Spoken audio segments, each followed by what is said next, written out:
arkadaşlar, örgü kanalıma hepiniz hoş geldiniz. Bugün sizlere görmekte olduğunuz bu mini mini kız bebek elbisesinin anlatımını yapmak istiyorum. Tığ işi teknikleri kullanarak örüyoruz biz bugün bu elbiseyi arkadaşlar. Model olarak hem çok kolay hem de çok gösterişli bir model bakın. Ben bugün bu elbisemi 18-24 aylık bebek ölçüsünde anlatıyorum. Siz bu bel lastiğinden başlama zincir sayısını daha az veya daha çok çekerek istediğiniz büyüklükte başlayabilirsiniz. Etek yüksekliği de yapacak olduğunuz bebeğin büyüklüğüne göre değişecektir. Tek yapmanız gereken bu başlangıç zincir sayısını yapacak olduğunuz bebeğin büyüklüğüne göre başlamak. Elbisenin örgüsüne bel lastiğinden başlıyoruz. Eteğini ilk önce örüyoruz. Daha sonra robasını yapıyoruz. En son olarak da bu askılarını yapıyoruz. Elbisemizin örgüsünü bitiriyoruz. Ben askıların ucuna bakın bu şekilde 2 adet düğme diktim. Siz bu düğmeyi istediğiniz gibi dikebilirsiniz. Bu elbisemin örgüsünde Naku Bebe 100 ipini kullandım. Üzerinde 100 gram 360 metre yazmakta. Renk numarası 247. %100 premium akrilik bir ip bu. Ama siz bu elbiseyi istediğiniz marka ipi, istediğiniz renkleri kullanarak örebilirsiniz. Tığ olarak da 3 milimlik tığ kullandım. Elimin sıklığına göre 3 milimlik tığ iyi geldi. Eğer siz bu elbiseyi aynı ip kalınlığını 2 veya 2,5 milimlik bir tığ ile yapıyorsanız elbisenizin ölçüsü küçük olacaktır. Kullanmış olduğunuz tığın numarası, ipinizin kalınlığı ve en önemlisi de elinizin sıklığı yapmış olduğunuz örgülerin büyüklüğünde çok önemli arkadaşlar, değiştirmektedir ölçüsünü. Size elbisenin ölçüsünü de vermek istiyorum. Bel lastiğinin buradan ölçüyorum. Bakın açık olarak esnek bir yapısı var. 26 santim. Etek uzunluğunu ölçüyorum. Belden itibaren bel lastiğinin oradan 26 santim. Omuzdan itibaren bakın askıları yaptığım yerden itibaren ölçüyorum. 47 santim. Roba bitiminden itibaren ölçtüğüm zaman da 40 santim bakın arkadaşlar. Robasını ölçüyorum. 17 santim. Roba yüksekliğini ölçüyorum. Bakın lastik başlangıcından itibaren 13 santim. Bu da 18-24 aylık bebek için güzel bir ölçü. Ben bu elbiseyi takım olarak yaptım. Bakın bu şekilde bir saç bandımız var. Yapmak isteyen arkadaşlar için ben bu saç bandının da anlatımını yaptım. YouTube kanalıma yükledim. Sizler için bu videonun açıklama bölümüne ekleyeceğim linki arkadaşlar. Bunun üzerine hırka yapmak isterseniz ben daha önceden bu modeli hırka yapımında kullanmıştım. Bakın bu şekilde güzel bir hırkamız var. İsterseniz siz de bunun gibi güzel bir hırka yapabilirsiniz. Bebeğinizin ayağı için de bakın bu şekilde güzel bir patik yapmak isterseniz bunun anlatımını da YouTube kanalıma yükledim. Sizler için bunun anlatımında bu videonun açıklama bölümüne ekleyeceğim arkadaşlar. Siz de böyle bir takım yapmak isterseniz ben bu güzel patiğimizin, hırkanın ve saç bandının olduğu YouTube linklerini bu videonun açıklama bölümüne ekliyorum. Siz izlemekte olduğunuz bu videonun sağ alt köşesindeki küçük üçgen şekle tıklarsanız açıklama bölümünde bunların YouTube linkleri var. Üzerine tıkladığınız zaman siz de bunlardan yapabilirsiniz. Hazırsanız hep birlikte bu güzel elbisemizin örgüsüne geçelim. Kanalıma abone değilseniz abone olmayı unutmayın lütfen. Hepinize kolay gelsin, iyi izlemeler. Örgümüze bel lastiğini yapmak için zincir çekerek başlayacağız. İnce dokulu bir ip kullanıyorum ben bugün. Naku Bebe 100'ün ince bir ip bu. Üzerinde bakın 100 gramda 360 metre yazmakta. İnce olduğu için ben bugün fazla zincir çekiyorum. Ama siz daha kalın bir ip kullanıyorsanız daha az zincir çekmeniz gerekecek arkadaşlar. Ben ilk ilmeği şu şekilde oluşturuyorum. Size nasıl kolay geliyorsa o şekilde ilk ilmeği yapabilirsiniz. ve zincirlerimi çekmeye başlıyorum. 108 tane zincir çekiyoruz. 108 tane zinciri çektim. Çekmiş olduğum bu 108 zincirin kaç santim olduğunu da ölçüyorum.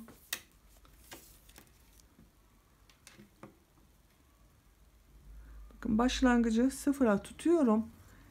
Zinciri çektirmeden ölçüyorum. Serbest bırakarak ölçüyorum. Uzun olduğu için ekrana sığmıyor arkadaşlar. Bakın 45 santimlik zincir uzunluğu var. Ben bugün ipim ince olduğu için 108 zincir çektim. 45 santimlik bir ölçü elde ettim. Eğer sizin ipiniz kalınsa 108 zincir çektiğiniz zaman daha uzun olacaktır. Onun için santimetre olarak zincir çekin veya en güzeli de bunu yapacak olduğunuz bebeğiniz yanınızdaysa bu zinciri bebeğinizin bel ölçüsüne göre çekin. Öyle devam edin arkadaşlar. Bu zincir sayısı bebeğin kilosuna, yaşına göre değişecektir ve elden ele de değişecektir. Bunlara dikkat ederek başlarsanız çok güzel sonuçlar elde ederiz. Bu 108 zincirin üzerine trabzanlar yapacağız. Onun için çok sıkı çekmemeye de dikkat edelim. 1, 2, 3 zincir çekiyorum. İpi tığın üzerine alıyorum. 1, 2, 3 ilmek atlıyorum. 4. ilmek içerisine trabzan yapıyorum. İpi tığın üzerine alıyorum. Takip eden ilmek içerisine de trabzan yapıyorum. İpi tığın üzerine alıyorum. Aynı şekilde bakın bütün ilmeklere trabzanlar yapıyorum.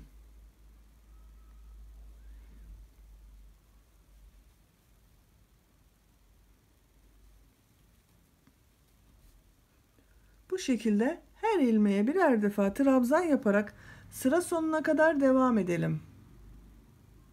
Çekmiş olduğum zincirler üzerine trabzanlar yaparak bakın bir sıra trabzan sırası elde ettim. Toplam 107 trabzan yaptım. Başlangıçta 3 ilmek atlayarak oluşturduğumuzda bir trabzan, bununla 108 trabzan ediyor arkadaşlar. Örgümüzün bu aşamasında bu yapmış olduğunuz trabzanları tekrar bir bebeğinizin beline ölçerseniz iyi olur. Eğer ölçü tam geliyorsa devam edersiniz. Kısa geliyorsa sökmeniz kolay olur. Ben bugün örgüme 1,5-2 yaş bebek için 45 santimlik zincir çekerek başladım. Siz daha küçük bebekleriniz için yapacaksanız ben sizler için standart bel çevresinin olduğu tabloyu bu videonun açıklama bölümüne ekliyorum. Siz izlemekte olduğunuz bu videonun sağ alt köşesindeki küçük üçgene tıklarsanız açıklama bölümünde ölçüleri verdim. O ölçüye göre başlangıcı yapabilirsiniz. Ama bebeğiniz yanınızdaysa tabii ki bebeğinizin beline göre yapın. Şimdi ikinci sırada bu yapmış olduğumuz trabzan sırasını birleştireceğiz. Lastik örgüsüne başlayacağız. Bakın düzgün gelmesine dikkat ediyorum. En son yapmış olduğum bu trabzanı, ilk yapmış olduğum bu trabzanın bakın ilk ilmeğe tığ takıyorum. İpi alıyorum, çektim. Tığın üzerindeki ilmekten de çektim. Burada kaydırma yaparak bakın sırayı birleştirmiş olduk. 1, 2 zincir çekiyorum. İpi tığın üzerine alıyorum. Lastik örgüsüne başlıyoruz. Lastik örgüsünü trabzanları boşluktan alarak trabzan yapacağız. Bir düz bir ters boşluklardan alarak yapacağız bu sırada. İlk ilmeği bakın bu trabzanı tığ boşluğa taktım. İpi alıyorum, çektim. Bir defa çıkardım. İkinciyi çıkardım. Bakın trabzan yaptım. Tekrar tığa ip doluyorum. Takip edeni ters taraftan boşluktan aldım. Trabzan yapıyorum.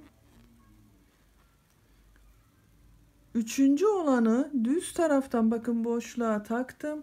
İlmek alıp trabzan yapıyorum. Bir düz yaptık, bir ters yaptık, bir düz yaptık. İpi tığın üzerine alıyorum. Takip edeni ters taraftan boşluktan alıp trabzan yapıyorum. Düzden alıp trabzan yapıyorum. Bakın boşluktan alıyorum ama tepe noktalarına batmıyorum. Ters taraftan boşluktan aldım. Trabzan yapıyorum. Düz taraftan boşluktan alıp trabzan yapıyorum. Bu şekilde lastik örgüsü elde ediyoruz. Bakın iki tarafta lastik görünümlü. İkinci sırayı trabzanları bir düz bir ters boşluklardan alıp trabzan yaparak sıra sonuna kadar devam edelim. İkinci sırada trabzanları bir ters bir düz boşluklardan alıp trabzan yaparak bakın sıra sonuna kadar geldim. En son trabzanı düz taraftan boşluktan alarak yaptım. Bakın son trabzanı tekrar gösteriyorum. Ters en son olanı boşluktan aldım. Düz trabzan yaptım. Bu en son yapmış olduğum ilmeği bu ilk yaptığım ilmek ile birleştiriyorum. Bakın ipi tığın üzerine almadan bu ilk yaptığım trabzanın tepe noktasına tığı takıyorum. İlmek alıp çekiyorum. Kaydırma yaparak bakın burayı birleştirmiş oldum. Düz trabzan ile başlamıştık. Sıra sonunda da düz trabzan ile bitirdik. Başlangıçta bu iki zincir çekerek oluşturduğumuz ters tarafta olan trabzan oldu bakın. 1 2 zincir çekiyorum. 3. sıradayız. 3. sırada bu trabzanları nasıl görüyorsak o şekilde boşluklardan alarak trabzan yapacağız. İlk bakın trabzan düz görünüyor. Benden taraftan boşluktan alıp trabzan yapıyorum. İkinci olan ters tarafta görünüyor. Ters taraftan boşluktan alıp trabzan yapıyorum. Üçüncü olan düz görünüyor. Düz taraftan tığ boşluğa takıp trabzan yapıyorum. Bir sonraki bakın ters tarafta görünüyor. Ters taraftan boşluktan alıp trabzan yapıyorum. Nasıl görüyorsak o şekilde boşluklardan alıp trabzan yapıyoruz.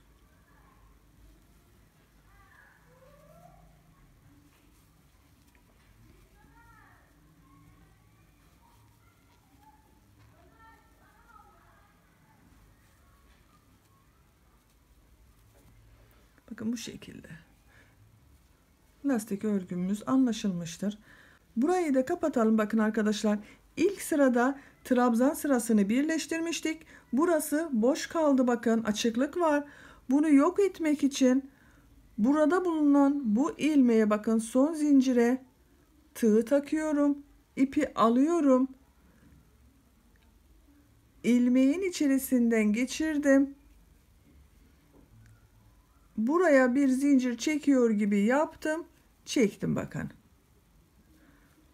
Orayı birleştirmiş olduk. Boşluk kalmadı. Artık örgümüze bu şekilde devam edebiliriz. Örgümüz şimdiki yapmış olduğumuz bu 3. sırada olduğu gibi olacak. Trabzanları nasıl görüyorsak o şekilde boşluktan alarak devam edeceğiz. Sıra sonuna gelince kaydırma tekniği yaparak sırayı kapatacağız. 2 zincir çekeceğiz. 4. sıraya başlayacağız. 4. sırada da yine aynı şekilde trabzanları nasıl görüyorsak o şekilde boşluklardan alıp trabzan yaparak devam edeceğiz. Lastiğin örgüsü bu şekilde devam edecek. Siz lastiğin enini kaç santim olsun istiyorsanız o kadar sıra sayısınca tamamlayalım gelelim. Bel lastiğini 5 sıra olarak tamamladım. Sayıyorum bakın.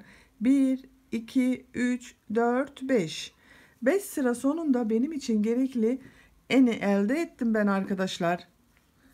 Kaç santim olduğunda ölçüyorum.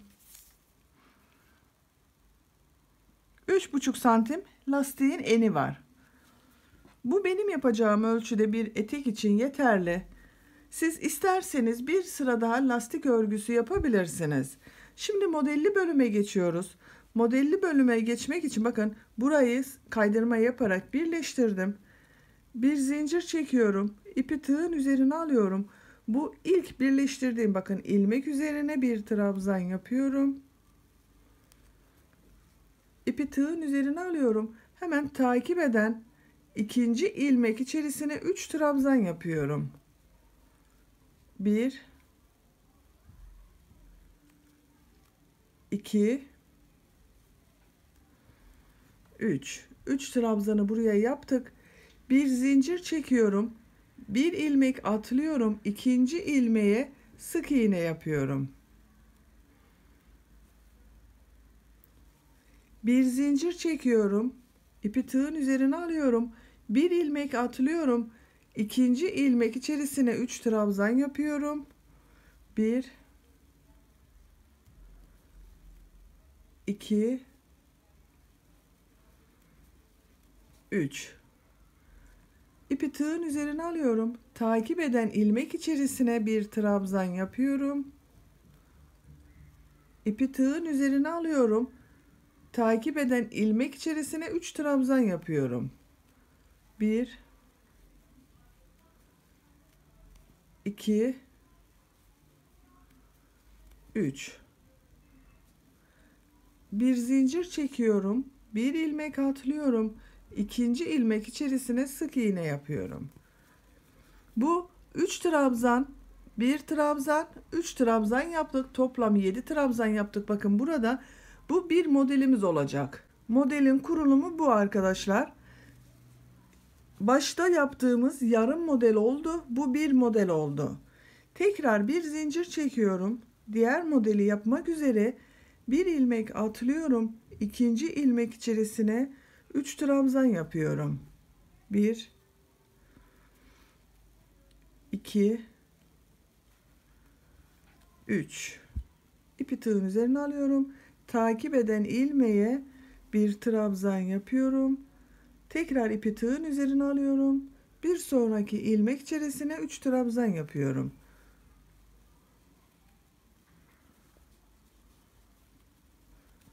Bu 3 ve 1 ve 3'ten oluşan 7 trabzan bir modelin kurulumu oldu.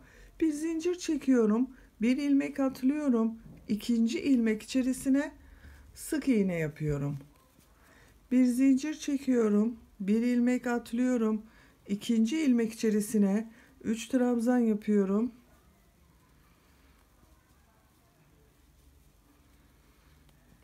Üç trabzanı yaptım. Takip eden ilmek içerisine bir trabzan yapıyorum.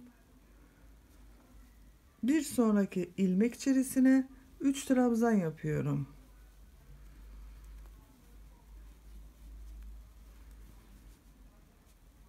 Bir zincir çekiyorum. Bir ilmek atlıyorum.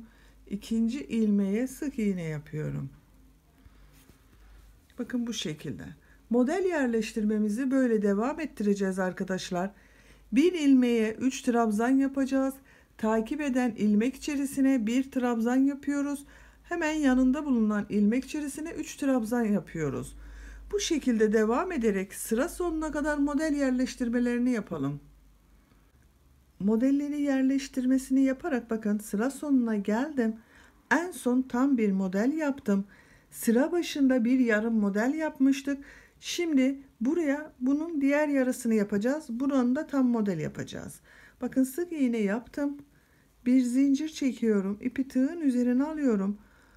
Bu bir trabzan yapmıştık. Bakın başlangıçta bundan önceki ilmeğe 3 trabzan yapıyorum.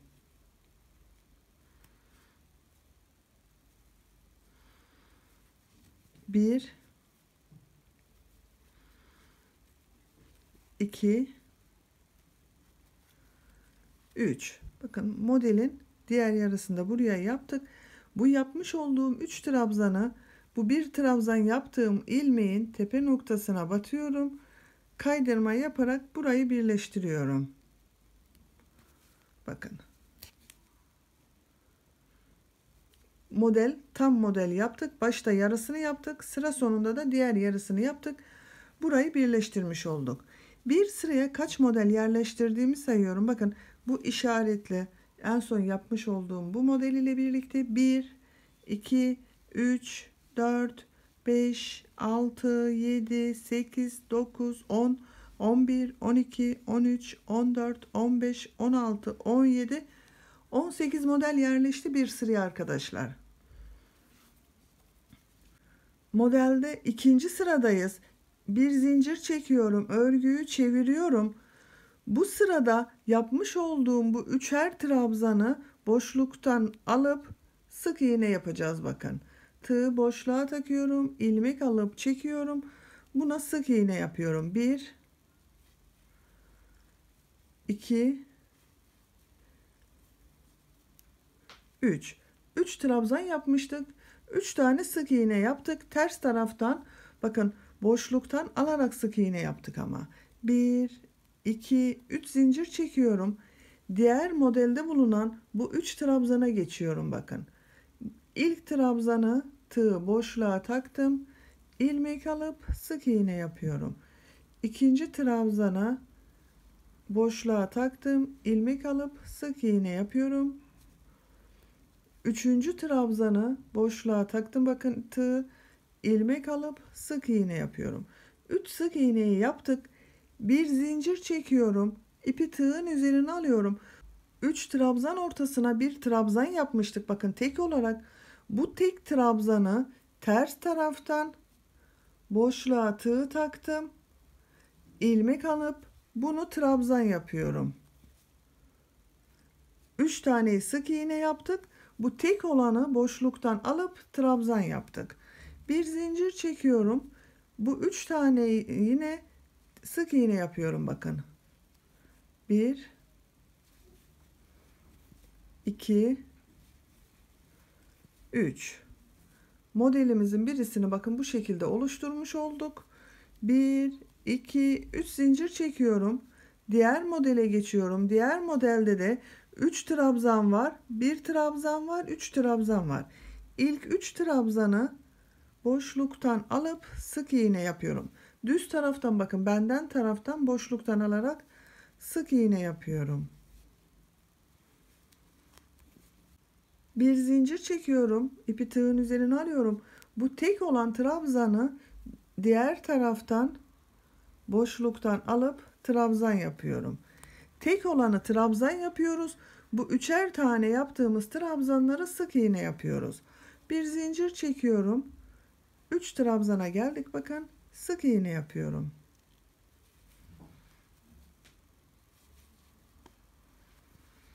Bir, 2, 3 zincir çekiyorum. Diğer modelde bulunan bu 3 trabzanı sık iğne yapıyorum. Boşluktan alarak sık iğne yapıyorum ama bakın. Tepe noktasına batmıyorum.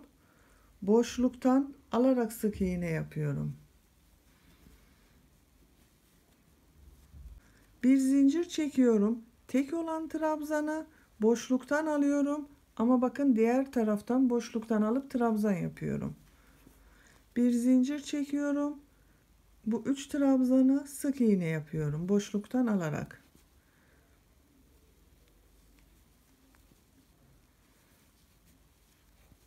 İki model ortasında 3 zincir çekiyorum. İlk 3 trabzanı boşluktan alıp sık iğne yapıyorum.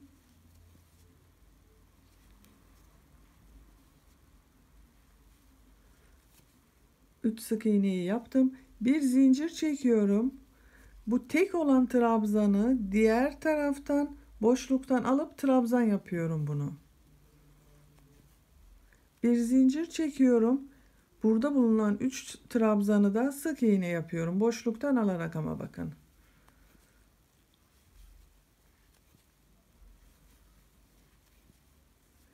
Bir, 2, 3 zincir çekiyorum. Diğer modelin ilk 3 trabzanı sık iğne yapmak üzere oraya geçiyorum.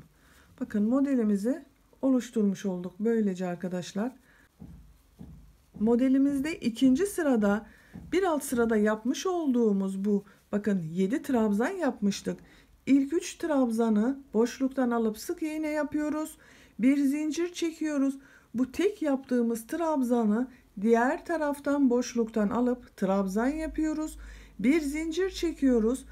Burada bulunan bu 3 trabzanı boşluktan alıp sık iğne yapıyoruz. 3 zincir çekerek diğer modele geçiyoruz. Bu sırayı da bu şekilde devam ederek sıra sonuna kadar gelelim. Örgünün ters tarafından ikinci sıranın sonuna kadar geldim. Bakın bu modeli tam yaptım. 1, 2, 3 zincir çekiyorum. Sıra sonunda bir yarım modelimiz var. Bunu ilk bakın 3 trabzanı boşluktan alıp sık iğne yapıyorum. 1, 2, 3, bir zincir çekiyorum. İlk yapmış olduğum bakın burada bir trabzan vardı. Sıra başında bir trabzan yapmıştık. Buna kaydırma yaparak birleştiriyorum. Şu şekilde ilmeği aldım, çektim, kaydırma yaparak burayı birleştirmiş oldum. Örgüyü çeviriyorum. Bakın görüntüsünde görelim bu şekilde arkadaşlar. Bir zincir çekiyorum. Bu ilk bakın bir trabzan yaptığımız yer vardı. Oradayım. Bir alt sırada bir trabzan yaptığımız yer. Bunu boşluktan alıyorum. Trabzan yapıyorum. İpi tığın üzerine alıyorum. Bu bir zincir çektiğimiz bir yer var bakın. Sık iğne ile trabzan arasında bir zincir çekmiştik. Buraya 4 trabzan yapıyorum. 1, 2, 3, 4. 4 trabzanı yaptık. Bir zincir çekiyorum. Bu iki model ortasına 3 zincir çekmiştik. Bunun ortasına boşluğa sık iğne yapıyorum. Bir zincir çekiyorum. İpi tığın üzerine alıyorum. Bakın modelleri tam modelin olduğu yere geldim. Burada daha iyi anlaşılır arkadaşlar. Bu bir trabzanı boşluktan alıp trabzan yapmıştık. Bakın 3 sık iğne yapmıştık. Bu bir trabzandan önce ve sonra birer zincir çekmiştik. Burada bulunan bu bir zincirlik boşluğa 4 trabzan yapıyorum. 1, 2,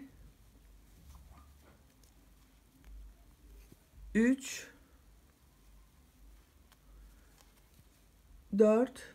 4 trabzandan sonra ipi tığın üzerine alıyorum. Bir alt sırada ters taraftan boşluktan alıp trabzan yaptığımız vardı bakın. Bunu bu sırada düz denk geldi. Düz taraftan boşluktan alıp trabzan yapıyorum. İpi tığın üzerine alıyorum. Bu bir zincirli boşluğa 4 trabzan yapıyorum. 1, 2, 3, 4. Bir zincir çekiyorum. Bu iki model ortasında bulunan 3 zincirli boşluğa sık iğne olarak yapıyorum. Bir zincir çekiyorum. Diğer model ortasında bulunan bu trabzanın başında ve sonunda bakın birer zincir var. Bunun her ikisine 4'er tane trabzan yapıyoruz. İlk bir zincirlik boşluğa 4 trabzan yapıyorum.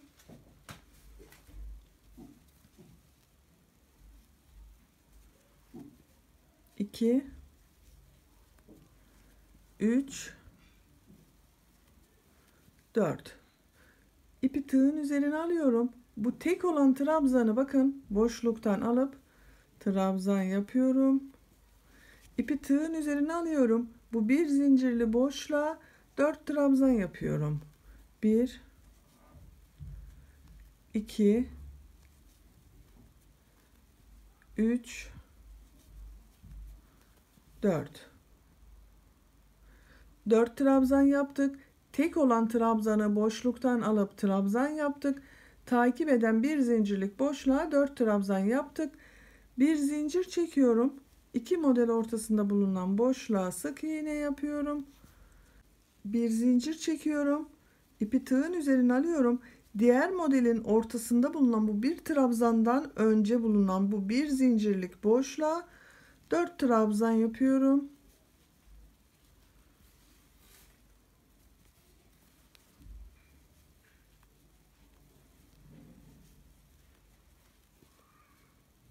İpi tığın üzerine alıyorum. Bu bir trabzanı boşluktan alıp trabzan yapıyorum. İpi tığın üzerine alıyorum. Bu boşluğa 4 trabzan yapıyorum.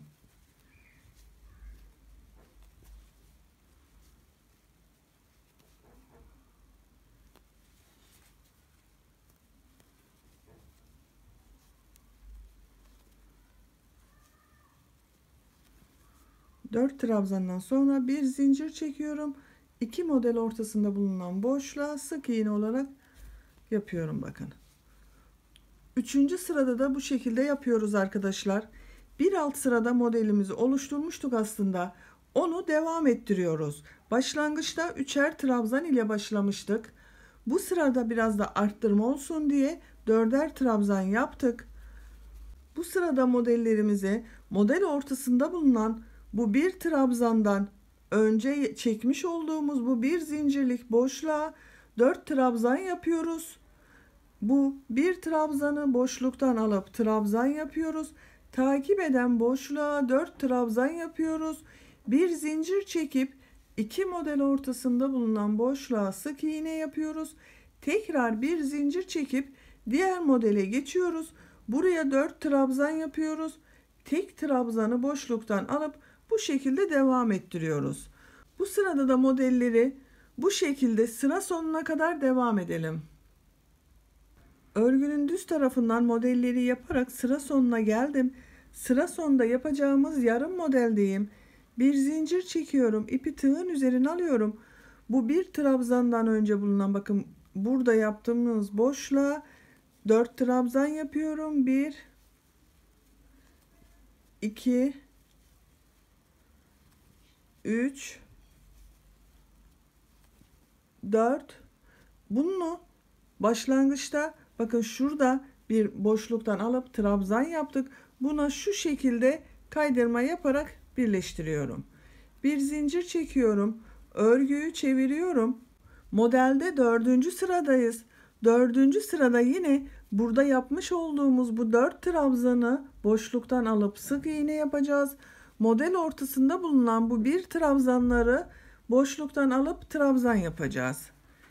İlk bakın trabzanı boşluktan alıyorum. Sık iğne yapıyorum.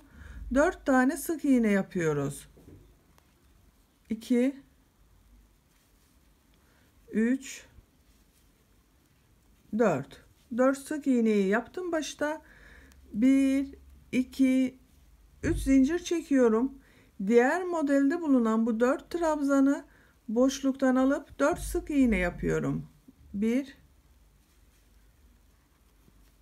2 3 4. Bir zincir çekiyorum. İpi tığın üzerine alıyorum. Model ortasında bulunan bu tek trabzan var bakın. Onu ters taraftan boşluktan alıp trabzan yapıyorum. Bir zincir çekiyorum. Bu 4 trabzanı 4 sık iğne yapıyorum boşluktan alarak. 1 2 3 4. Model ortasında 3 zincir çekiyoruz. 1 2 3. Diğer modelde 4 sık iğne yapıyoruz.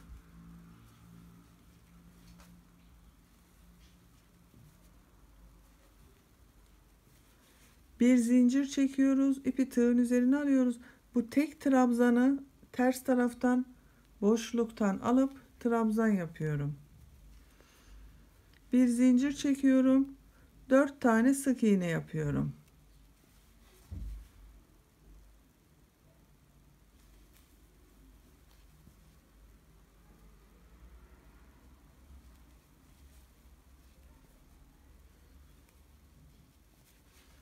Üç zincir çekerek diğer modele geçiş yapıyoruz.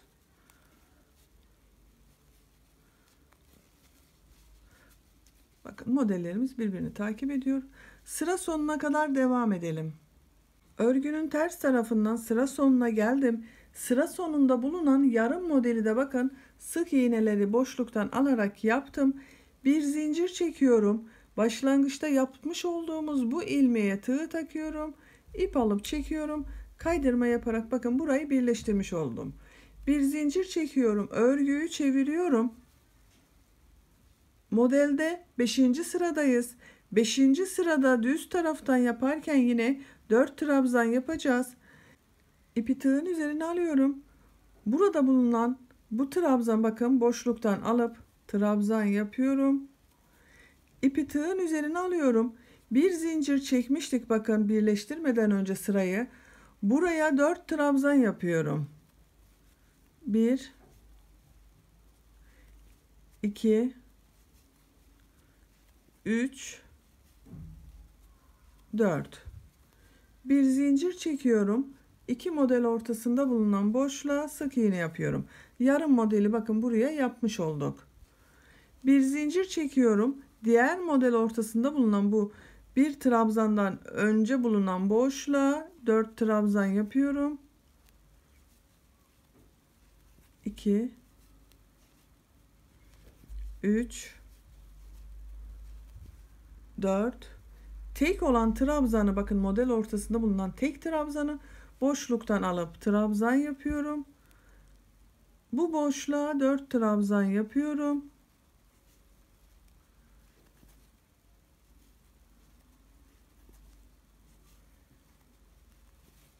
Bir zincir çekiyorum. 2 model ortasında bulunan boşluğa sık iğne yapıyorum. Modellerimiz bu şekilde devam edecek arkadaşlar. Model anlaşılmıştır galiba. Düz giderken bu bir trabzandan önce 4 trabzan yapıyoruz. Bu tek trabzanı boşluktan alıp trabzan yapıyoruz. Ondan sonra bulunan boşluğa da 4 trabzan yapıyoruz. Bir zincir çekiyoruz. 2 model ortasında bulunan boşluğa sık iğne yapıyoruz. Bir zincir çekiyoruz. Diğer model ortasında bulunan bakın bu trabzandan önce 4 trabzan yapıyoruz. Tek trabzanı boşluktan alıyoruz. Sonra bu boşluğa 4 trabzan yapıyoruz. Bu şekilde bu sırayı devam ettiriyoruz. Ters taraftan yaparken de bu sırada yapmış olduğumuz bu 4 trabzanı ters taraftan boşluktan alıp sık iğne yapıyoruz. Bu bir trabzan iğne boşluktan alıp trabzan yapıyoruz. Örgümüz artık bu iki sıranın tekrarıyla devam edecek. Bakın eteğimizin şekli de böyle. Giderek bu büyüyecek arkadaşlar. Örgümüzü bu şekilde devam ettireceğiz. Eteğin örgüsünü bu iki sıranın tekrarıyla tercihinize göre istediğiniz kadar yaparak gelelim. Etek örgüsünü benim için gerekli yüksekliğe kadar bakın tamamladım arkadaşlar. Kaç model yaptığımı sayıyorum. 1, 2, 3, 4, 5, 6, 7, 8, 9, 10, 11, 12, 13, 14 model ile benim için gerekli yüksekliği elde ettim. 15. modeldeyiz. 15. modeli etek ucunda dilim model olarak yapacağız. Son sırada bakın ters taraftan sık iğne yaptığım modeli yaptım. Burada bakın son modelde bir zincir çekiyorum. Bu ilk başta başlamış olduğumuz trabzanı boşluktan alıp kaydırma yapıp bakın sırayı bitiriyorum. Bir zincir çekiyorum, örgüyü çeviriyorum. İpi tığın üzerine alıyorum. Bu ilk trabzanı bakın boşluktan aldığımız trabzandı, boşluktan alıp trabzan yapıyorum. İpi tığın üzerine alıyorum. Modelde buraya 4 trabzan yapıyorduk. Etek ucunda dilim modeli yapacağımız için bu trabzan sayısını 5 yapıyorum bakın. 1 2 3 4 5. 5 trabzanı yaptım. Bir zincir çekiyorum. Bu bakın 3 zincirlik boşluğa sık iğne olarak yapıyorum. Bir zincir çekiyorum. İpi tığın üzerine alıyorum. Diğer modelde bakın bu tek trabzandan önce bulunan bir zincirlik boşluğa 5 trabzan yapıyorum. 1 2 3 4 5. 5 trabzanı yaptım. İpi tığın üzerine alıyorum. Bu tek olan trabzanı bakın boşluktan alıp trabzan yapıyorum. İpi tığın üzerine alıyorum. Takip eden bu bir zincirlik boşluğa 5 trabzan yapıyorum. 1 2 3 4 5. Bir zincir çekiyorum. 3 zincirlik boşluğa sık iğne yapıyorum. Bakın. Modellerimizde 4 trabzan, bir boşluktan alıp trabzan yapıyorduk. 4 trabzan yapıyorduk. Etek ucunu yaptığımız için burayı 5 trabzan yapıyoruz. Bu tek olan trabzanı boşluktan alıp trabzan yapıyoruz. Takip eden boşluğa 5 trabzan yapıyoruz. Bu şekilde bakın dilim modeli elde ediyoruz. Sıra sonuna kadar bu şekilde modellerimize devam edelim. Etek örgüsünün son sırasında dilimli modeller yaparak bakın sıra sonuna geldim. En son yapmış olduğum bu 5 trabzanı ilk başta boşluktan alarak yapmış olduğum trabzan var. Bakın bunu tığ takıyorum.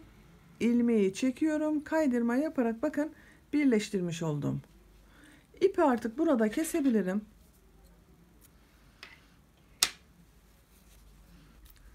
Böylece elbisemizin etek bölümünü bitirmiş olduk. Bakın çok şık ve çok güzel oldu.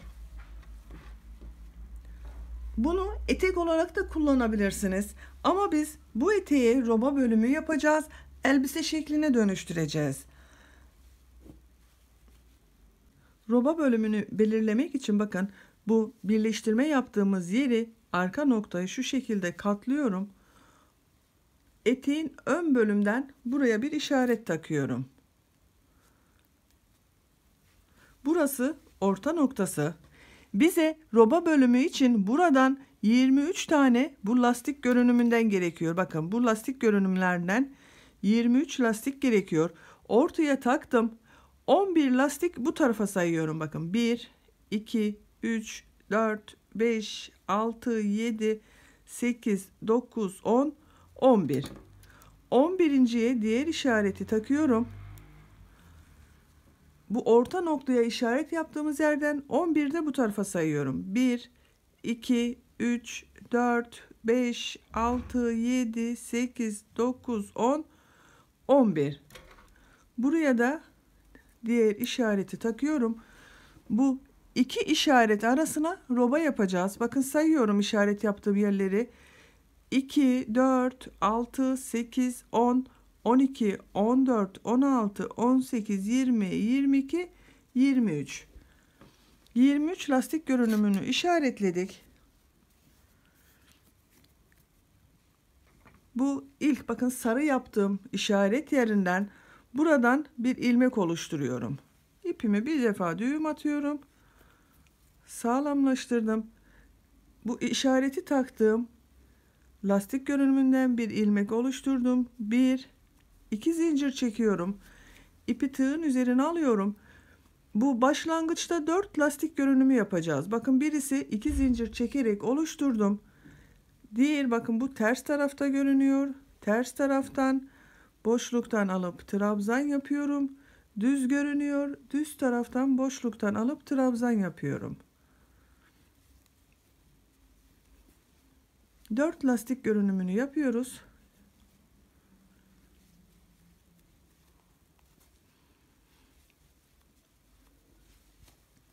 Bakın buraya 1, 2, 3, 4 lastik görünümünü yaptık. Şimdi bu etek bölümünde olan modelleri yerleştireceğiz. İpi tığın üzerine alıyorum. 1, 2 ilmek atlıyorum. 3. ilmek içerisine 4 tane trabzan yapıyorum. 1, 2, 3, 4. Etekte de aynı şekilde 4 trabzan yapıyorduk. Bakın modellerde buraya da 4 trabzan yaptım. İpi tığın üzerine alıyorum.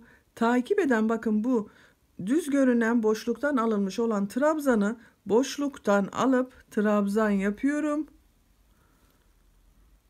İpi tığın üzerine alıyorum. Bakın takip eden ilmek üzerine 4 trabzan yapıyorum. 1, 2, 3, 4. Modelimizi de aynı şekilde yapıyorduk. 4 trabzan yapıyorduk. Bir ilmeği boşluktan alıp bakın trabzan yapıyorduk. Takip eden ilmeği 4 trabzan yapıyorduk. İlk modelimizi böylece oluşturmuş olduk. İpi tığın üzerine almadan 1, 2 ilmek atlıyorum. 3. ilmek içerisine sık iğne yapıyorum. İpi tığın üzerine alıyorum. 1, 2 ilmek atlıyorum. 3. ilmek içerisine ikinci model için 4 trabzan yapıyorum. 1, 2, 3, 4. 4 trabzanı yaptım. İpi tığın üzerine alıyorum. Takip eden bakın trabzanı boşluktan alıp trabzan yapıyorum. İpi tığın üzerine alıyorum. Takip eden ilmek içerisine 4 trabzan yapıyorum. 1,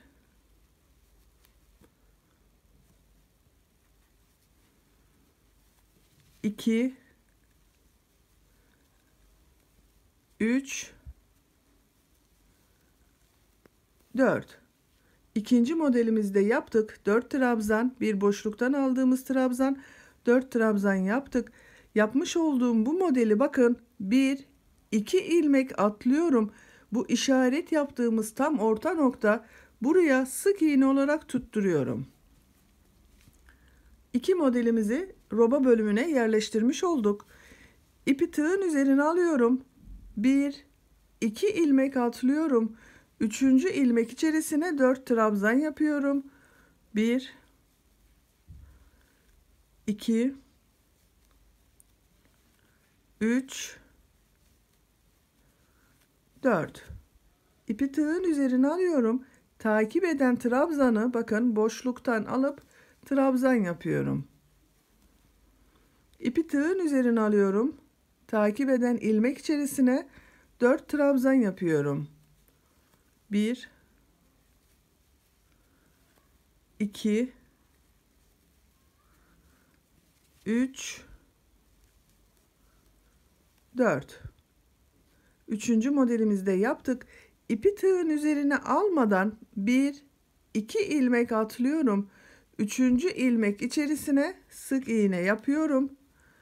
İpi tığın üzerine alıyorum. 1, 2 ilmek atlıyorum. 3. ilmek içerisine 4. model olan 4 trabzanı yapıyorum. 2, 3, 4. 4 trabzanı aynı ilmeğe yaptık. İpi tığın üzerine alıyorum. Takip eden trabzanı bakın tığı boşluğa takıp trabzan yapıyorum. İpi tığın üzerine alıyorum. Takip eden ilmek içerisine 4 trabzan yapıyorum. 1, 2, 3, 4. Bakın roba bölümüne 1, 2, 3, 4 modeli yerleştirmiş olduk. Şimdi buraya bu başlangıçta yapmış olduğumuz gibi 4 lastik örgüsü yapacağız. Bakın 1, 2, 3, 4 lastik örgüsü yaptık. Buraya da aynı şekilde yapacağız. İpi tığın üzerine alıyorum. 1, 2 ilmek atlıyorum. Bu lastik örgüsünü bakın düz olanı boşluktan alıp trabzan yapıyorum. İpi tığın üzerine alıyorum. Takip eden bakın ters tarafta, ters taraftan boşluktan alıp trabzan yapıyorum. Düz taraftan boşluktan alıp trabzan yapıyorum. Ters tarafta, ters taraftan alıp trabzan yapıyorum. Bakın düz tarafta görünüyor. Düz taraftan boşluktan alıp trabzan yapıyorum. Ters tarafta görünüyor. Ters taraftan boşluktan alıp trabzan yapıyorum. En son bakın son işareti taktığımız yer düz taraftan alıp trabzan yapıyorum. Böylece roba bölümünün ilk sırasını yerleştirmiş olduk. Roba başında bakın 1, 2, 3, 4 lastik görünümü yaptık. Araya 1, 2, 3, 4 model yerleştirdik. Sıra sonunda da 1, 2, 3, 4 lastik görünümü yaptık. Böylece ilk sıramızı bitirmiş olduk. Roba bölümünde ikinci sıradayız. Modelimiz bu etek bölümünde uyguladığımız modelin aynısı arkadaşlar. Sadece bu modellerin iki tarafına bu lastik örgüsünü uyguluyoruz. 1, 2 zincir çekiyorum, örgüyü çeviriyorum, ipi tığın üzerine alıyorum. Bakın bu ilk 4 lastik görünümünü Aynı gördüğümüz gibi alarak trabzan yapıyoruz. İlk gördüğüm, bakın, benden taraftan boşluktan alıp trabzan yapıyorum. İpi tığın üzerine alıyorum. Takip eden ters tarafta boşluktan alıp trabzan yapıyorum. Düz taraftan boşluktan alıp trabzan yapıyorum. Ters taraftan boşluktan alıp trabzan yapıyorum. Düz taraftan boşluktan alıp trabzan yapıyorum. Son olarak bakın, ters tarafta görünüyor. Ters taraftan alıp trabzan yapıyorum. Şu anda örgünün ters tarafındayız. İpi tığın üzerine almadan, bakın, bu ilk 4 trabzanı boşluktan alıp sık iğne yapıyorum. 1 2 3 4 sık iğneyi boşluktan alarak, bakın, trabzanları yaptım. Bir zincir çekiyorum. İpi tığın üzerine alıyorum. Bu boşluktan alarak yapmış olduğumuz ortada bulunan trabzan var. Bunu ters taraftan boşluktan alıyorum. Trabzan yapıyorum. Bakın bu şekilde. Modelimizde de öyle yapıyorduk. Ters tarafta görünüyor. Ters taraftan boşluktan alıp trabzan yaptım. Bir zincir çekiyorum. Bu, bakın, 4 trabzan var burada. Bunları sık iğne olarak boşluktan alarak sık iğne yapıyorum. Bir tığ boşluğa takıyorum. Sık iğne yapıyorum.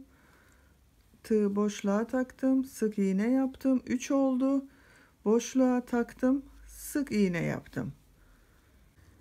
1 2 3 zincir çekiyorum. Diğer modelde bulunan, bakın, burada bulunan ilk trabzanı boşluktan alıp sık iğne yapıyorum. Takip eden trabzanı sık iğne yapıyorum. Ama boşluktan alarak yapıyorum. 3 4 sık iğneyi boşluktan alarak yaptım. Bir zincir çekiyorum. İpi tığın üzerine alıyorum. Bakın, bu ters tarafta görünüyor. Ters taraftan boşluktan alıp trabzan yapıyorum. Bir zincir çekiyorum. 4 trabzanı boşluktan alarak sık iğne yapıyorum. 1 2 3 4 1 2 3 zincir çekiyorum. İpi tığın üzerine almadan diğer modele geçiyorum. Aynı şekilde 4 sık iğneyi boşluktan alarak yapıyorum. Bakın.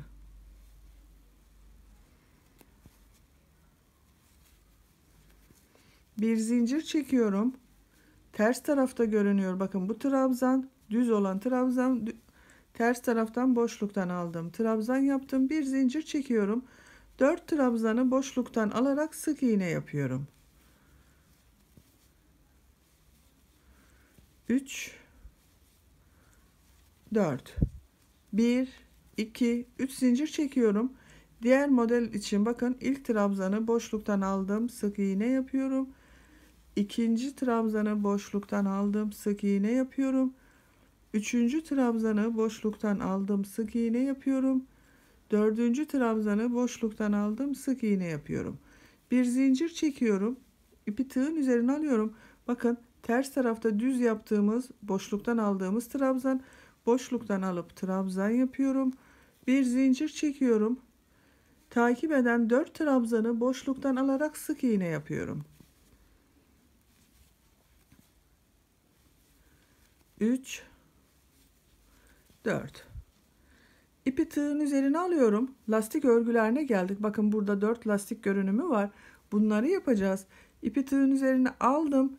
İlk lastik görünümü, bakın, ters tarafta görünüyor. Ters taraftan boşluktan aldım. Trabzan yaptım. Düz tarafta görünüyor. Düz taraftan aldım. Trabzan yapıyorum. Ters tarafta görünüyor. Ters taraftan boşluktan aldım. Trabzan yapıyorum. Düz taraftan boşluktan alıp trabzan yapıyorum.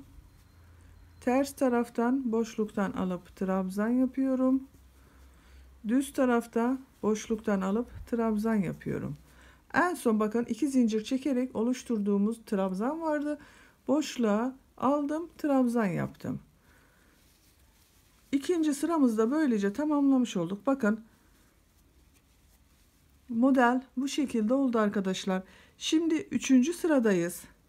3. sıraya çıkmak için 2 zincir çekiyorum. İpi tığın üzerine alıyorum. Bu ilk bakın 2, 4, 6 trabzanı nasıl görüyorsak o şekilde boşluktan alarak trabzan yapıyorum.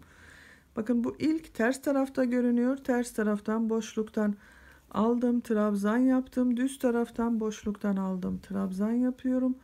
Ters taraftan boşluktan alarak trabzan yapıyorum. Düz taraftan boşluktan alarak trabzan yapıyorum. Ters taraftan boşluktan alıp trabzan yapıyorum. Düz taraftan boşluktan alıp trabzan yapıyorum. Bakın burada yine 1, 2, 3, 4 lastik görünümünü yaptık. Modellere geldik. İpi tığın üzerine alıyorum. Bakın burada bir zincir çektiğimiz bir boşluk var. Bu boşluktan aldığımız trabzandan hemen önce buraya 4 trabzan yapıyorum. 1, 2, 3, 4.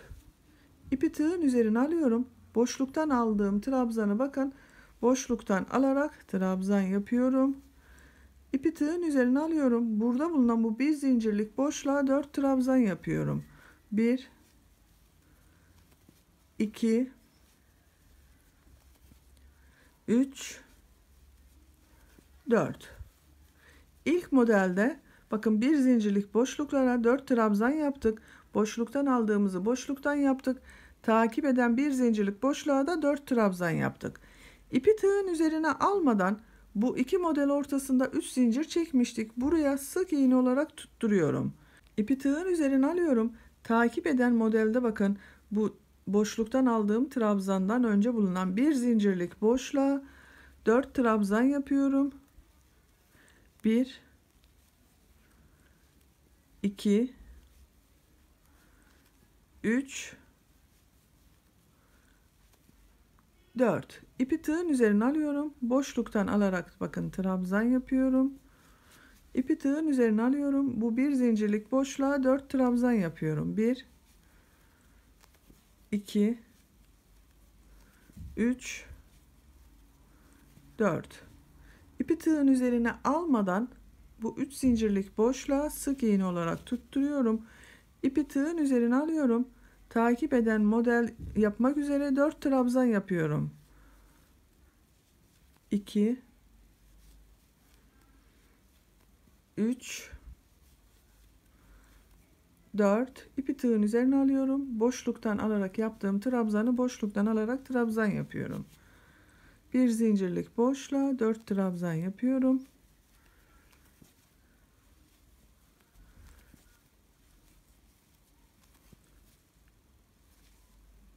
Yapmış olduğum bu trabzanları 3 zincirlik boşluğa sık iğne olarak tutturuyorum. İpi tığın üzerine alıyorum. Bakın son modeli yapıyoruz. 4 trabzan yapıyorum.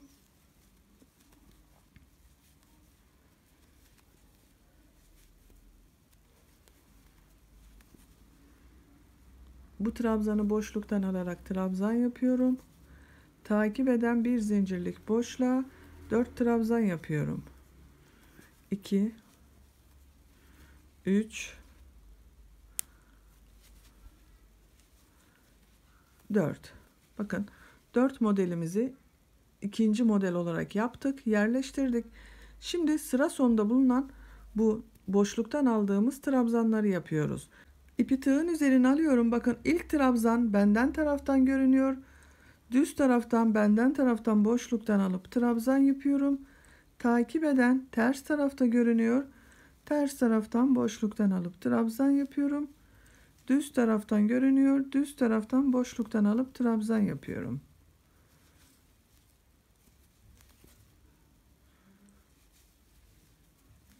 En son bakın boşluğa taktım, trabzan yapıyorum. Bakın bu şekilde robamızı yerleştirmiş olduk. Şimdi örgümüzün ters tarafından devam ediyoruz. Bir, iki zincir çekiyorum, örgüyü çeviriyorum. Bakın bu ilk benden taraftan görünüyor. Boşluktan alıp trabzan yapıyorum. Nasıl görüyorsak o şekilde boşluklardan alarak trabzan yapıyoruz.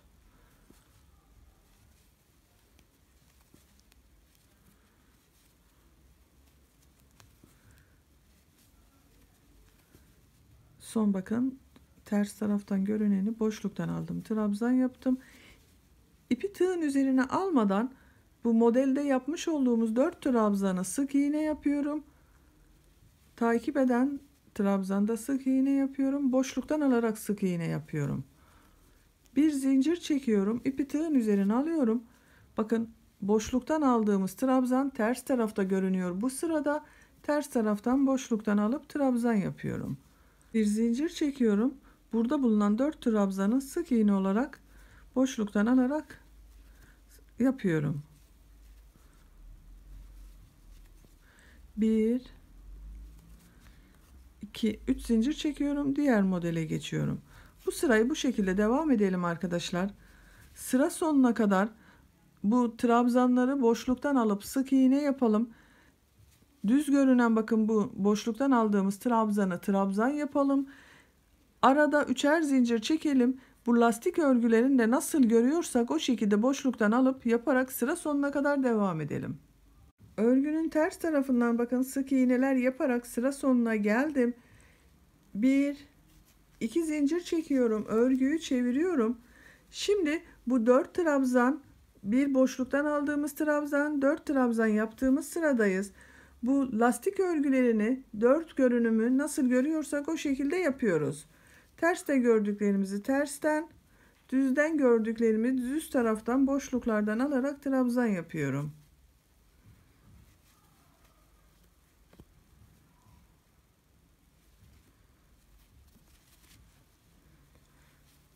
Ters taraftan görüyorum, ters taraftan alıyorum, düz taraftan görüyorum, düz taraftan alıyorum. Bakın. İpi tığın üzerine alıyorum. Bu bir zincirlik boşluğa 4 trabzan yapıyorum.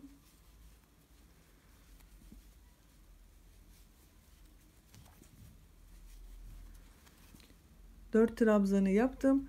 Boşluktan olan trabzanı boşluktan alarak trabzan yapıyorum. Bir zincirlik boşluğa 4 trabzan yapıyorum. 3 4 ipi tığın üzerine almadan bu 3 zincirlik boşluğa sık iğne olarak batıyorum. Bakın bu şekilde. Modellerimiz böyle devam edecek arkadaşlar. Romanın örgüsüne bu iki sıranın tekrarıyla devam ederek tamamlayalım.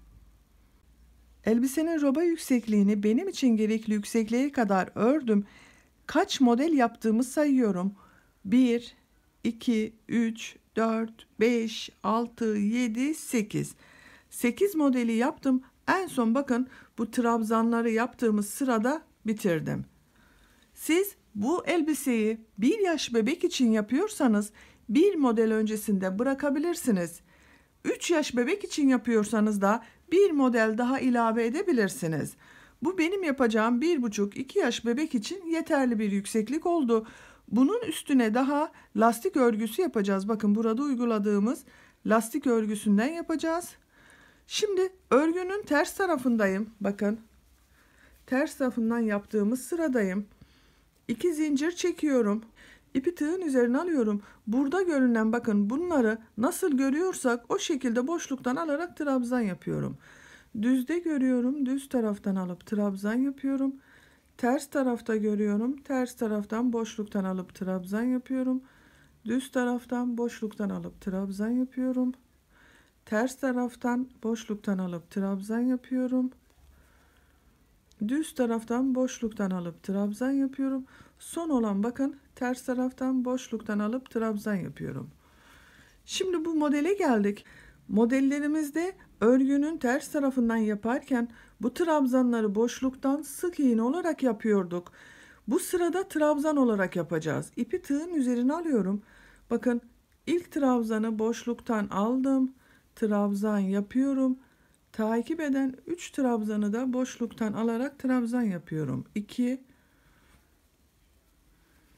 3,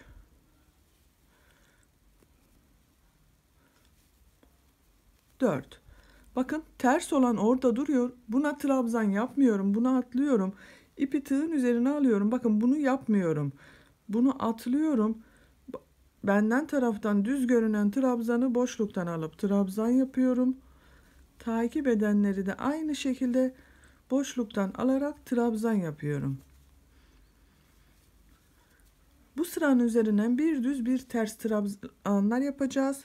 Onun için zemin hazırlıyoruz. Bakın diğer modele geçmek için zincir çekmiyorum. İpi tığın üzerine alıyorum.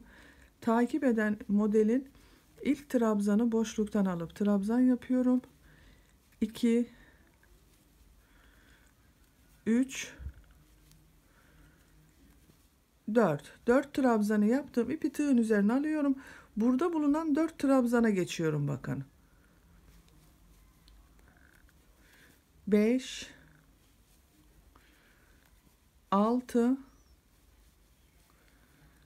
7, 8. Bir modelde 8 trabzanı boşluktan alıp trabzan yapıyorum. İpi tığın üzerine alıyorum. Diğer modele geçiyorum. Aynı şekilde boşluklardan alarak trabzan yapıyorum. 2, 3, 4. İpi tığın üzerine alıyorum. Burada bulunan 4 taneli trabzanlığa geçiyorum. 5, 6, 7, 8. 8 trabzanı da buraya yaptım. İpi tığın üzerine alıyorum. Son modele geçiyorum. Bunun da 8 trabzanı boşluktan alarak trabzan yapıyorum. 2, 3, 4. Burada bulunan dörtlü trabzan grubunu yapıyorum. 5, 6, 7, 8. Modelleri bitirdik bakın. Boşluklardan alıp trabzan yaptık. Kenarda bulunan bu lastik örgülerinde nasıl görüyorsam o şekilde boşluktan alarak trabzan yapıyorum. Ters taraftan boşluktan aldım yaptım. Düz taraftan boşluktan aldım yaptım. Ters taraftan boşluktan aldım yaptım. Düz taraftan boşluktan alarak trabzan yapıyorum.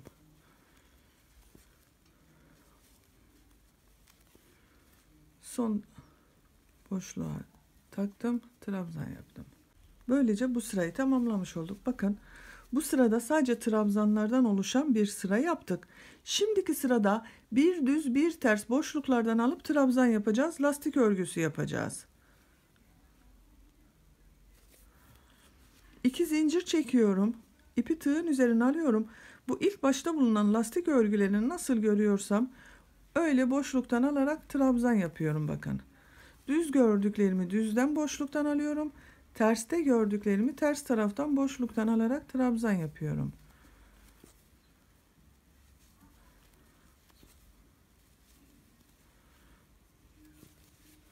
Modellerin olduğu yere geldik.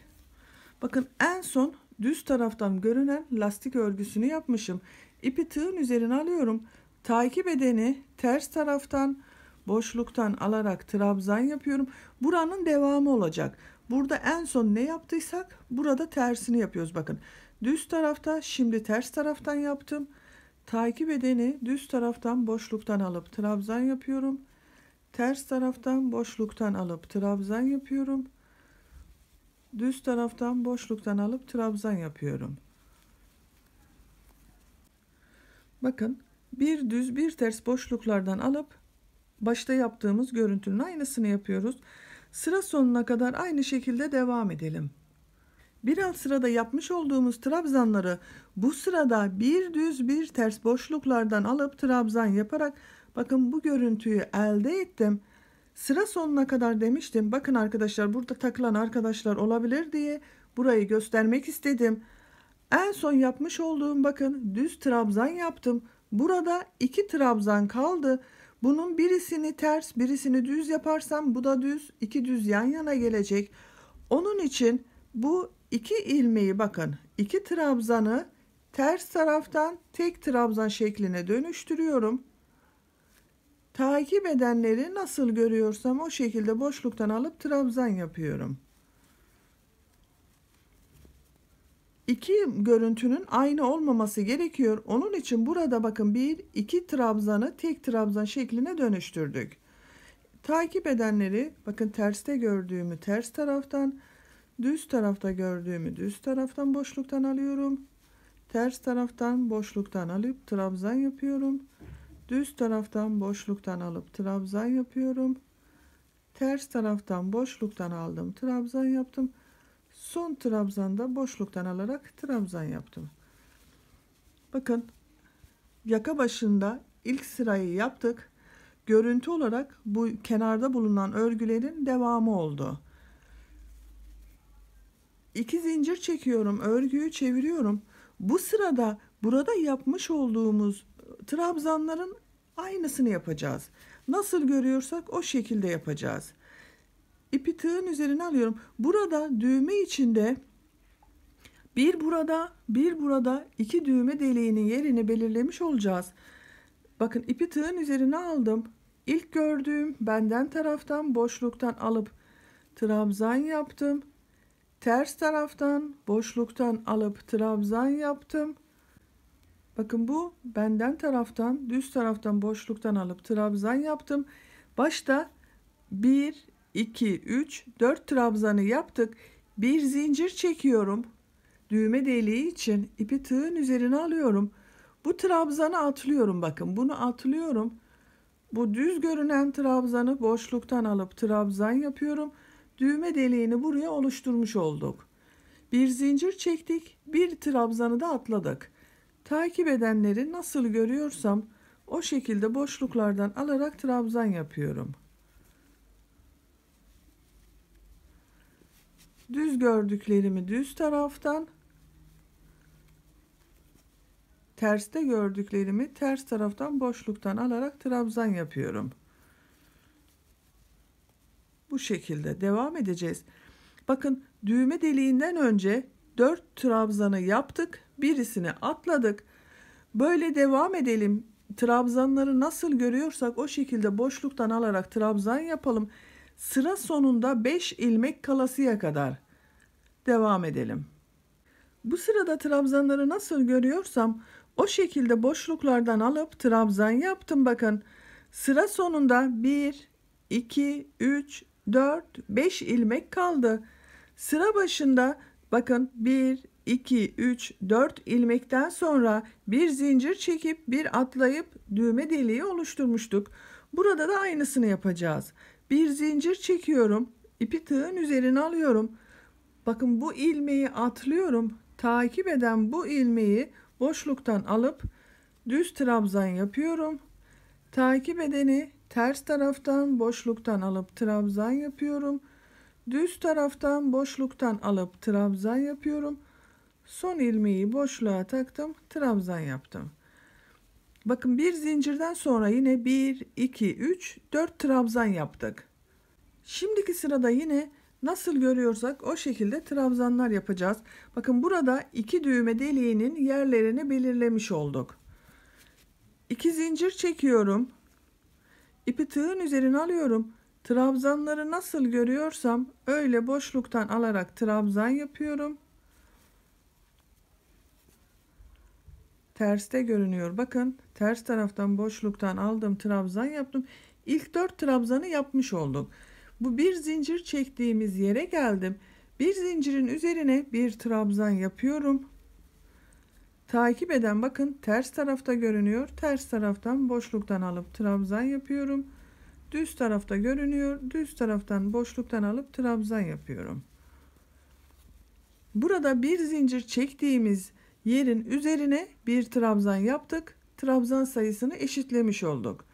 Sıra sonuna kadar trabzanları nasıl görüyorsak o şekilde boşluklardan alıp trabzan yapalım. Burada da yine bu bir zincir çektiğimiz boşluğa bir trabzan yapalım, devam edelim. Sıra sonuna kadar tamamlayalım. Bu sırada da trabzanları nasıl görüyorsam o şekilde boşluklardan alıp trabzan yaptım.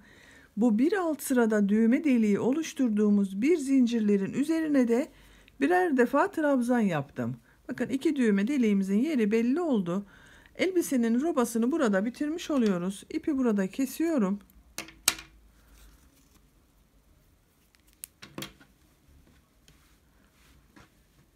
Kaç sıra lastik örgüsü göründüğünü sayıyorum. Bakın ilk sıra trabzan yapmıştık. 1, 2, 3, 4. Kenarıyla da bakın uyumlu oldu genişliğe. Robamızın örgüsünü bakın eteğin devamı olarak modeli olarak tamamladık. Çok güzel oldu arkadaşlar. Size bu şekilde ölçüsünü de vereyim. Bakın lastiğin başlangıç noktasından modele başladığımız yerden ölçüyorum. 13 santim roba yüksekliği var. Enini ölçüyorum. Enini ölçtüğümüz zaman da 17 santim. Şimdi bakın robayı bitirdik. Etek örgüsünü bitirdik. Bu eteğin arka bölümünden 2 tane askı yapmak istiyorum. Arka ortası var. Bakın bu birleştirme yaptığımız yer. Buraya bir işaret takıyorum. Bu işaretlerimizi artık çıkarabiliriz. Roba bölümünde ihtiyacımız kalmadı.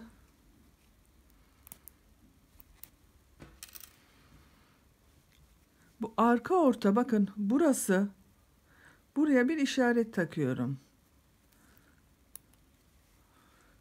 Tığ elime aldım.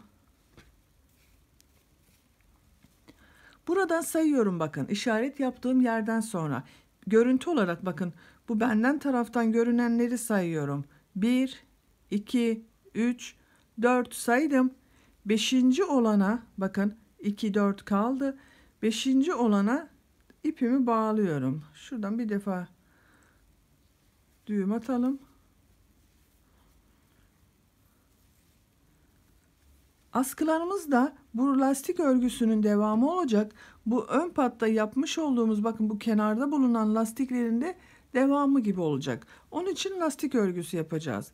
Bu ilk bakın trabzan düz görünenden boşluktan bir ilmek çıkardım. 1, 2 zincir çekiyorum. Takip eden trabzanı ters taraftan görünüyor. Ters taraftan boşluktan alıp trabzan yapıyorum. Bu düz görünüyor. Bakın düz taraftan boşluktan alıp trabzan yapıyorum. Ters tarafta görünüyor. Ters taraftan boşluktan alıp trabzan yapıyorum. Düz taraftan görünüyor. Düz taraftan boşluktan aldım. Trabzan yaptım. Ters tarafta görünüyor. Ters taraftan boşluktan aldım. Trabzan yaptım. Düz tarafta görünüyor. Düz taraftan aldım. Trabzan yaptım. Bakın 1, 2, 3, 4 düz görünümlü var. 3 de ters görünümlü toplam 7 trabzan yapıyoruz. Bu ön patta da aynı şekilde 7 trabzan ile devam etmişti bu kenarlara her iki taraftan. Buradan da 7 trabzan ile askılarımıza başladık. 1, 2, 3 zincir çekiyorum. Örgüyü çeviriyorum. Askının örgüsünde trabzanları nasıl görüyorsam o şekilde boşluktan alıp trabzan yapıyorum. İlk trabzan benden taraftan görünüyor. Düz taraftan boşluktan alıp trabzan yapıyorum. Takip eden ters tarafta görünüyor. Ters taraftan boşluktan alıp trabzan yapıyorum. Düz tarafta görünüyor. Düz taraftan boşluktan alıp trabzan yapıyorum. Ters tarafta görünüyor. Ters taraftan boşluktan alıp trabzan yapıyorum. Düz tarafta görünüyor. Düz taraftan boşluktan alıp trabzan yapıyorum. Son trabzanı bakın boşluğa taktım. Trabzan yaptım. 1, 2, 3 zincir çekiyorum. Örgüyü çeviriyorum. Bakın 4 lastik görünümü var. 1, 2, 3, 4. Yine nasıl görüyorsam öyle boşluktan alarak trabzan yapıyorum.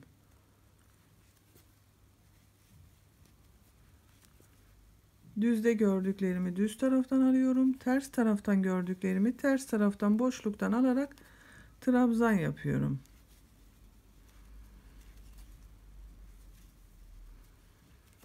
Bakın arkadaşlar, askımızın örgüsü böyle devam edeceğiz. Trabzanları nasıl görüyorsak o şekilde boşluktan alıp trabzan yapacağız. Sıra sonlarında bakın 3 zincir çekerek geriye dönüyorum. 3 zincir çekip geriye dönüyorum. Yine aynı şekilde lastik örgüsü yapmak için nasıl görüyorsam o şekilde boşluklardan alarak yapıyorum.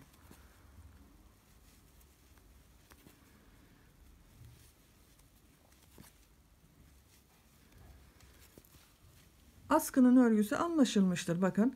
Bizden taraftan bakın 4 tane düz görünümlü olan trabzanları boşluktan alıp yapıyoruz. Bu şekilde bu askının örgüsüne devam edeceğiz. Şimdi diğer askıyı da başlayalım. Bakın ipin diğer ucunu elime alıyorum. Bunu bu işaret yaptığım yerden sonra 1, 2, 3, 4 trabzan görünümü, bakın bu düz görünümleri atlayıp 5.'ye başlamıştım. Buradan da aynı şekilde sayıyorum. 1, 2, 3, 4. 4 lastik görünümünü de askı için yapıyorum bakın. 1, 2, 3, 4. Bu dördüncüye ipi bağlıyorum. Diğer askı için başlıyoruz. İşaretli yerden sonra 2, 4, 6, 8. bakın. 4 aradaki mesafe, 4 de askı için olan. Bu en son düz olan trabzandan boşluktan bir ilmek çıkardım. 1, 2 zincir çekiyorum. Nasıl görüyorsam o şekilde boşluktan alıp trabzan yapıyorum. Bakın ters taraftan görünüyor. Düz taraftan görünüyor. Düz taraftan aldım. Trabzan yapıyorum. Ters taraftan görünüyor. Ters taraftan boşluktan alarak trabzan yaptım. Düz taraftan görünüyor. Düz taraftan boşluktan alıp trabzan yaptım. Ters taraftan görünüyor. Düz taraftan bakın trabzan yaptım. Bakın bizden taraftan görünen 1, 2, 3, 4 trabzan görüntüsü var. Bu yeterli. Diğer askıyı da aynı şekilde 1, 2, 3, 4 düz görünümlü olarak başlamıştık. Bunu da aynı yapıyoruz. Bu dördüncüden geriye dönüyorum. 1, 2, 3 zincir çekiyorum. Örgüyü çeviriyorum. Zaten 7 trabzan var toplam arkadaşlar. Nasıl görüyorsak o şekilde boşluklardan alarak trabzan yapıyoruz. Düz görüyorum. Düz taraftan boşluktan alıp trabzan yapıyorum. Ters taraftan görüyorum. Bakın düz taraftan görüyorum. Ters taraftan görüyorum. Trabzan yapıyorum. Toplam 7 tane oldu. Bakın 1, 2, 3, 4, 5, 6, 7. 1, 2, 3 zincir çekiyorum. Örgüyü çeviriyorum. Yine aynı şekilde nasıl görüyorsam o şekilde boşluklardan alarak trabzan yapıyorum.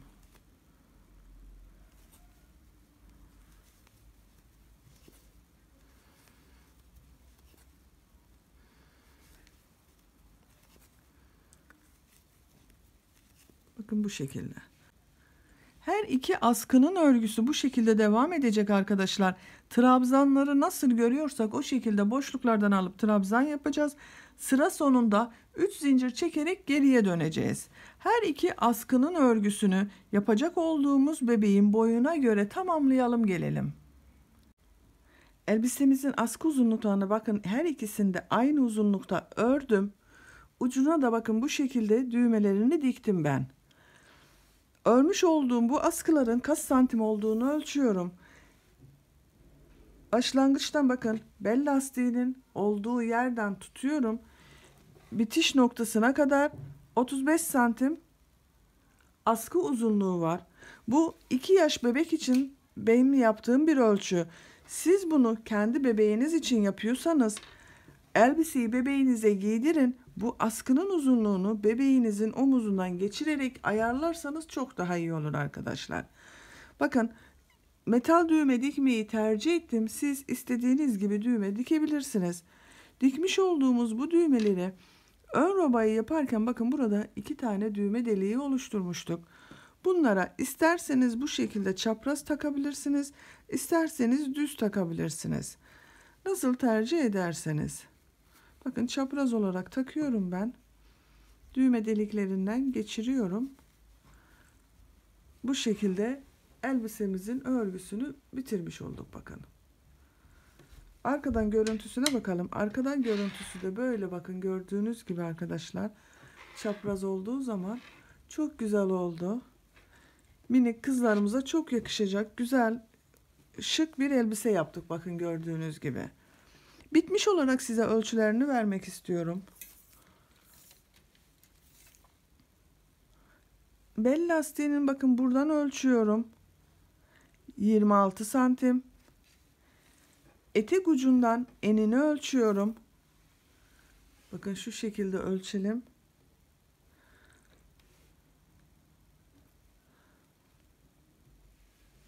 Bakın sıfıra tuttum. Bitiş şekliyle 38 santim. Yüksekliğini ölçüyorum. Bel lastiğinin bakın buradan ölçüyorum. 26 santim. Elbisenin robadan itibaren etek ucuna kadar uzunluğunu ölçüyorum. Bakın roba başlangıcından bitmiş haliyle 39 santim. Robasını ölçüyorum. Enini ölçüyorum. 17 santim. Roba yüksekliğini ölçüyorum. Bakın bu lastik başlangıcı yaptığımız yere kadar olan yükseklik 13 santim. Bu da 1,5-2 yaş bebek için çok güzel bir ölçüde elbise oldu arkadaşlar. Bakın görmekte olduğunuz gibi çok şık ve çok güzel bir model. Zor gibi görünüyor ama gördüğünüz gibi yapması da çok kolay bir model. Elbisemizin örgüsünü de burada bitirmiş olduk. Arka görüntüsüne de bir bakalım. Bakın bu şekilde. Siz bu askıları istediğiniz gibi kullanabilirsiniz. Bu şekilde çapraz kullanabilirsiniz veya düz olarak takabilirsiniz. Nasıl tercih ederseniz ve bebeğinizin boyuna göre de değişecektir bu kullanma tercihiniz arkadaşlar. Bakın bu şekilde düz takabiliriz. Nasıl isterseniz. İkinci ipten de bakın bu ip kaldı arkadaşlar. 1,5 yumak ip bitti bunda.